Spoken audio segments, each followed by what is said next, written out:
Well, she has brought her comedic and dramatic chops and made very good use of them in a standard role in The Marvelous Mrs. Maisel Season 3. I'm Sam Eckmann of Gold Derby, and this is Jane Lynch. I'm very happy to have you here, Jane. We've gotten to know Sophie over the past couple seasons, but it's only been, one or two instances of her. But you have a whole lot more Sophie this time in Season 3. So I'm curious, looking back from your first appearance, what is kind of the biggest change? Has she evolved a lot over the course of the seasons for you? Well, I think as a human being, no. I don't think she's evolved much at all. Roomy. Her appetite was absolutely whetted by Alex Borstein's Susie character. She loved the way that she managed Midge, and she wanted someone to look at her the way that Susie looks at Midge. She wanted somebody to back her career and support her in that way. She was very jealous of it. So, of course, she forced Susie to be her manager, and Susie took the bait because it would be good for her career to manage someone who has the gravitas in the comedy world of a Sophie Lennon. Mm-hmm. And you kind of get the benefit of almost playing two characters in one, because Sophie has her home life, which is one way, and then you have a much more boisterous profession on stage. How fun is it to get to alternate back and forth? I imagine you don't get bored. No, I don't get bored. You have Sophie Lennon, the housewife from Queens, who is loud and boisterous and confident and tells you how it is and has a great joy, a great joie de vivre, if you will. And, just a real broad. And then you have Sophie Lennon, and the person Sophie Lennon is actually really playing another character when she's playing the kind of elite. She sees herself as erudite and very smug and self-satisfied. But that is one insecure person who's putting on all of these masks in order to basically survive. And that's why she has manservants around her all the time to protect her and to also create the image of this very kind of uppity actress who is deep down inside believes she's much too good for the comedy world and thinks she should be doing Maggie the Cat in a Cat on a Hot Tin Roof. Yeah. And that elite version of her, yes. Amy Sherman-Palladino and Dan Palladino are very famous for this pace. Everything runs along at a great clip. But right. You kind of, that version of Sophie almost kind of takes that back and is very sort of stoic. And what is it like delivering those lines and working with that pace for those writers? Quite astute of you to notice that. Indeed, Sophie's tempo is much slower, and she is not satisfied unless people are inconvenienced. She's one of those people. It forces you to slow down, pay attention to her, when the rest of the world is kind of boom, boom, boom, boom, kind of moving and going fast. People want to get things done, and she's like, she will not be rushed. And that's part of her power play. She wants to be treated like, one of those big stars who demand that you act a certain way around them. I mean, of course, that doesn't lead to any type of real relationship. Yeah. Is there also any kind of thought behind, because this show takes place, it's moving from the 50s into early 60s. So what does that do for you as you're creating a character? What do you have to think about in terms of the period of it? Well, I was born in 1960, but I know what was going on in comedy because I also watched television shows that were created in the early 60s, like the Dick Van Dyke Show and all the game shows that would come up. Women who were in comedy, like Phyllis Diller, Moms Mabley, we're talking the late 50s, early 60s, they had to have a gimmick. And it had to be some kind of self-deprecating gimmick about, because it was for the pleasure of men. That they're not pretty enough, they have a hard time getting a boyfriend, they're fat, and a woman couldn't go up there and just do observational jokes. Right. Whereas, somebody like the comics that came along later tried to do that. Joan Rivers, Joan Rivers did a lot of, I'm fat, I'm ugly, and whatever. And then when she tried to break out of that, people kind of slapped her down.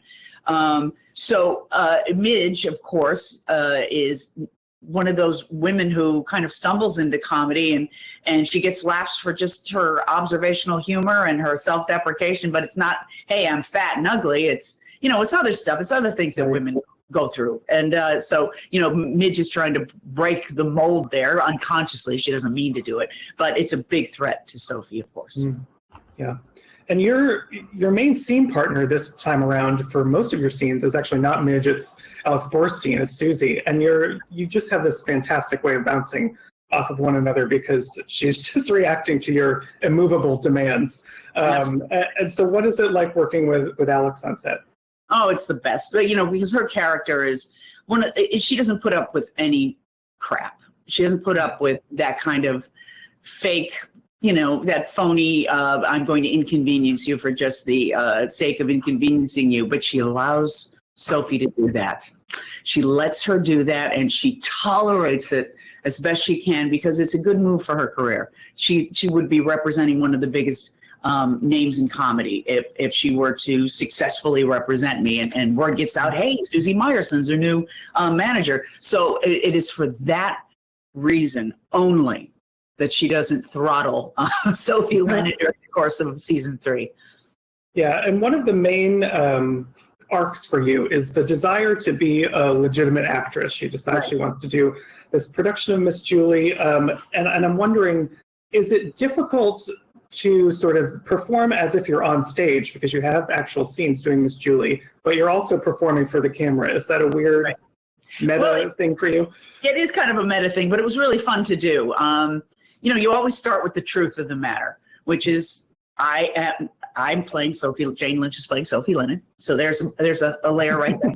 And Sophie is playing Miss Julie, but Sophie is also, the actress Sophie is really, really nervous that after all of her talk, all of her bragging, some of it is probably apocryphal about how good an actress she really is and what she's done. And so now, you know, the proof has to be in the pudding of her performance. And it turns out she is a very good actress, but she does not have any confidence. So yes, indeed, it was kind of a weird thing, but fun. It was so much fun to you know, be the architect of those moments where she's on stage and doing a really nice job, kind of in the flow of the character and doing what actors do, which is, you know, play the character in the moment, and then she knocks the table over, and it throws her so badly that all of her insecurities and fears just come to the surface. And, you know, an hour later, she's got a pillow as a fat suit. She's doing Miss Julie as yuck, yuck, yuck.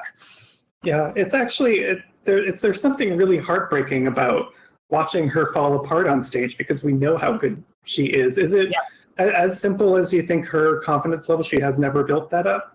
Yeah, I think it's as simple as that. I think she's just scared to death. And I think she's either, you know, when you act very smug and self-satisfied, like you're better than everybody else, when you're put to the test, that's, you can be revealed, and that's what happens. She was revealed, and so she had to go to her old tricks, and I'm going to let my dog in.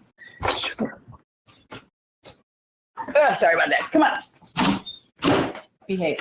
Stay. Do you think, you know, after she falls apart on stage, there's a big confrontation with her and Susie. And Susie's so angry. Do you think that at all provokes a change within Sophie? Well, we'll have to see. Now, of course, I think it's up to Amy and Dan, but there's a couple of things that could happen. She could have a come to Jesus moment. You know, like that could be something that actually shocks her and slaps her out of this fear and this, you know, this just inability to get out of herself. Sometimes it takes a huge shock for that to dissipate. And sometimes, because at least I played this, I don't know if this happened. She started to have, Sophie starts to have a little awareness and starts to hear what she's saying. And actually, I think this was in there, I had a moment of like, oh my God, what did I just do? Now, she could learn from that and have one of those moments of realization, or she could just go right back to where she was, maybe even more ensconced in her defensiveness. And, you know, she started to blame it on Susie. I think she even literally said, this is all your fault, because she just couldn't look at herself. Right. And, in that performance of Strindberg, there's certainly a lot of improvising that she does. Is there ever a sense of improv on set, or is everything very highly choreographed and has to be done to the book? It's really to the letter. And Dan are very specific, and their writing is so good, so you don't mess with it. I remember the first day I was on set doing Sophie, I wanted to change just the structure of a sentence. Oh my God, there were phone calls back and forth. It was like a really big deal. So I don't do that so much. But it was like, hey, is it okay if I say, put this part of the sentence first and then end with and it was just like a really big deal. So, they're very specific with every word, and I respect that. I was wondering if it was like that too with all the physical bits, because I was obsessed with your moment where she has to open the door, like she has to practice actually feeling what opening a door is like, because she doesn't know what that's like. Are all those moments? Yes, and the execution is something that as an actor, I come up with, but indeed, it says, Sophie practices going in and out of a door to see what that feels like, because she doesn't know what that feels like. And, in the midst of all this, you keep insanely busy. You have the new show Space Force on Netflix, which is fantastic and another great comedic thing for you. You have a ton of voice work that you do. And there's also, you're the host of Hollywood Game Night, which even in quarantine, you have managed to find a way to socially distance Hollywood Game Night. So for that one, because it was really delightful to watch, what was the logistics of setting that up? Well, it was kind of early on in the quarantine when we were putting this together. Mm-hmm. So everybody was really very, very careful. This whole social distancing thing was new. So we had to have people come into our home. We had two guys come into my home, and we were going to do it Zoom. And then NBC said, no, let's do it with cameras. So they came in, all masked and PPE'd out and put up a whole system in my living room and decided how we were going to shoot it. And I know they did that for each of the contestants, found a place in their home and did the same thing. And of course, my home, I needed the monitors and the scoreboards and stuff like that. So mine was a little more elaborate, but it was really fun. My partner, Jennifer, was my floor manager. She's really smart. She's an Aquarian. She knows, she can just look at a problem and go, oh, I got it. So she really understands this stuff, whereas I lose my mind over technical things. I had a very easy time setting this up, though. I will say I'm getting much better at it. But she was my floor manager, and she was in contact with. She had like an iPhone on one ear, and then she had her iPad over here, and so she was a busy girl during that. I was really. It was fun when you just kind of showed up John Legend a bit with the one award he doesn't have is the Provincetown Best Actress Award, which was great. And you've had a very successful awards run thus far. And the cool thing I think about your awards run is that you've won for not just one project. Sometimes people just get locked into the one project, but you've been there for Glee, you've been there for Mrs. Maisel, for hosting Hollywood Game Night. And actually for Gold Derby, you just won our Comedy Supporting Actress of the Decade award. I did. Thank you so much. That was so nice. So what does it feel like to not just have one thing that resonates with people, but you're recognized for a whole lot of things? What is that like? Well, thank you so much for saying that. I love what I do, and I don't seek out variety, but it certainly seems to come to me, and I enjoy it very much. I like doing a lot of different things, and I have some different things that are hopefully once we're able to start working again.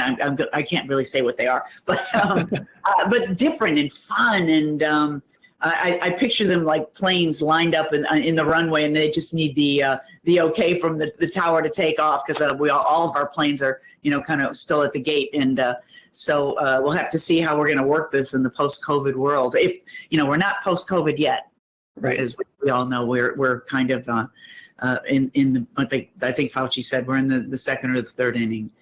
So we'll have to see what happens.